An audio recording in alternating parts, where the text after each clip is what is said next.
I know it was very anxious for you. There's a lot of uncertainty. I know that people are on edge.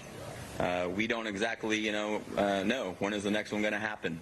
I would say that the Kern County Fire Department, we're prepared. We're ready to respond. So 2 major quakes in Southern California. Experts are sounding the alarm, predicting more powerful aftershocks could be coming. Mika McKinnon's a geophysicist. She's live in Vancouver. Mika, nice to have you on today, and thank you for your time. I'm looking at 6.4 and 7.1. I don't know what the depth was in the ground, but tell us what you took away from the information you have on what California felt. These were some major earthquakes right near the Mojave Desert, right near Ridge Crest. With earthquakes, it's always about location, location, location.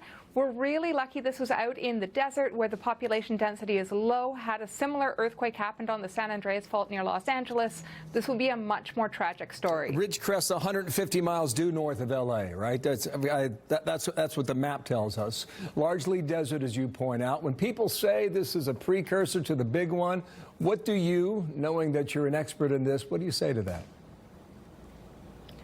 There is always going to be another large earthquake in California. We have about 5 major earthquakes every century. Unfortunately, earthquakes do not keep a nice schedule. We can't predict exactly when, where, or how big the next one will be. So yes, a big earthquake is coming, but we don't know when and we don't know where. It's just going to happen eventually. Knowing that answer, when they talk about the San Andreas Fault as being overdue for a big one, what does that mean to you? I hate the word overdue for earthquakes. It's not like they have appointment books. They're not running late. We just don't understand what exactly is going on.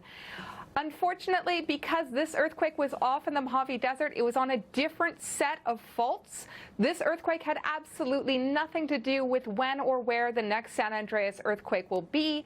That quake is still building up stress since the 1994 Northridge in Southern California or the 1989 Loma Prieta in San Francisco. Another large earthquake will happen on the San Andreas Fault eventually. Right now, this is a good reminder. Check your kits. Check your kits. Do your prep. Remember. Okay. What is in a kit, Mika? So when you're looking at earthquakes, you want to have a grab-and-go bag, something you can pick up and leave with if you have to evacuate your home. That's good for any disaster, for hurricanes, fires, anything like that.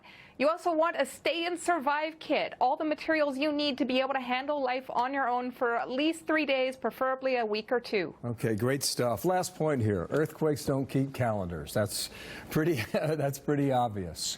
Could it go quiet, Mika, from this point for a while? It could be. We're going to see a lot of aftershocks in Ridgecrest for quite a while. It's going to take about a year to bleed off all of the energy from that current earthquake. It moved around. It stressed the other faults. They're all now going to reshuffle and jiggle around. We don't know when the next earthquake will be, but everyone just got their practice, just got their reminders. If you feel shaking, drop, cover, hold on. If you don't have the mobility to drop, lock, cover, hold on. I appreciate your enthusiasm. Thank you, Mika. Mika McKinnon there from Vancouver. Hopefully it goes quiet for a while, as you just described there, after a few aftershocks here and there. Thank you, Mika, for coming in today. Thank you for having me. You bet.